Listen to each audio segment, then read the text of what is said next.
Welcome back to the channel. We are discussing about a B2 option that was available when you are most likely laid off in a H1B, and then it's temporarily where you can stay, and then what's happening as of now on that B2 status that was helpful for the community.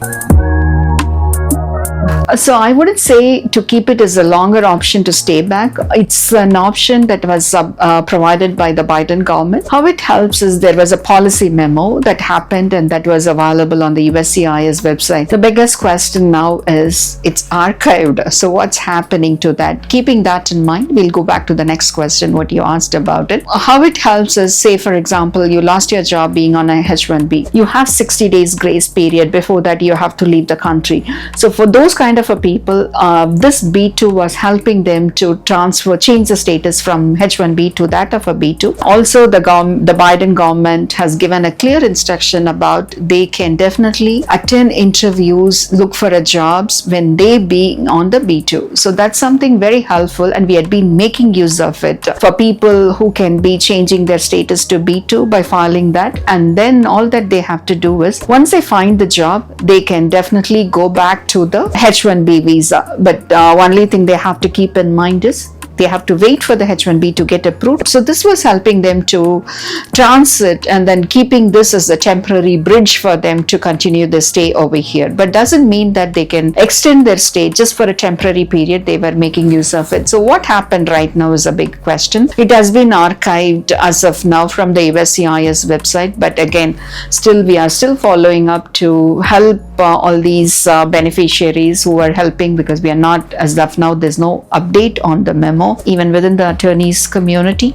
we had been discussing, and they are still trying to file and make use of it. So we do file an application which is on 539. So just before the 60 days period, and still if they are not able to find another offer, then in that case we file them and then file it along with the family as well if there are any dependents, and we submit the 539, which helps them to change the status. As soon as it's filed, they are legally in status, and then once they find any job. So there are many people who really, honestly speaking, were able to make use of this change of status, and then when they were able to get the job, then the new employer will file the premium processing. But only thing that we have to keep in mind when they apply for the change of status is also to say that the B2 has been pending, and that has to be adjudicated along with the H1B, so that both the approvals together will be coming. And even in the bridge application, we were able to state to the USCIS that this is only for a temporary period, as they are looking for a new opportunity. So they were still now acknowledging and approving those kind of scenarios and cases. This overstay can never be encouraged, and they have to always find a status for them to continue to be in US. So the overstay comes in when they fail to, if the B2 can maximum apply for 6 months. So sometimes people don't understand that, and then they continue to stay over here, and then prior to that 180 days they should be able to leave the country, whether it has been adjudicated or not, whether they get a decision or not. They have to leave the country, or they have to extend another B2 to continue to stay here, which we don't encourage because it's a bridge petition. So the reason for them is the temporary stay, which the second petition just makes USCIS adjudicators that they are just extending their stay. So that's not encouraged, but in limited situations they can do that. But definitely 180 days is a mark. They have to extend it, or they have to leave the country. That's what we discussed earlier as well. Definitely they can do that, but only thing is the new H1B employer has to state that there is something called legal term last action rule, which means after the H1B gets approved and then the B2 at a later point gets approved, then it becomes a B2. That's a little area legal understanding involved. So I would say we are very familiar, the law firms are very familiar. You can always connect with an attorney who is in the process, and they will help you out to process it properly.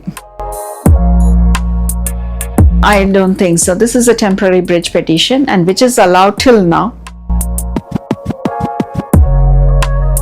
Definitely the new H1B is always available for them, but B2 is just for them to try it out and see how they can make use of the continuity of opportunity they are looking for. We did discuss about it earlier as well. Very, very mindful of it's a temporary status. You cannot start your employment when you're on a B2. The H1B has to be approved. Then only you can be on the payroll and you can work for them. This is just for interview, applying for the jobs and everything. Be mindful of your status, and if you have your H4 independence EAD, that's not going to be valid. They as well, along as a family, have to apply for the B2. So these are some of the criteria that you need to be very mindful of. They lose their H4 status at the moment that you apply for the B2. So in that case, as a family, and then the H4 EAD work holder cannot continue to be employed. So these are some of the smaller details that you have to be mindful of. And thank you for watching. As always, if you have any different topic to be discussed, please let us know on the comments.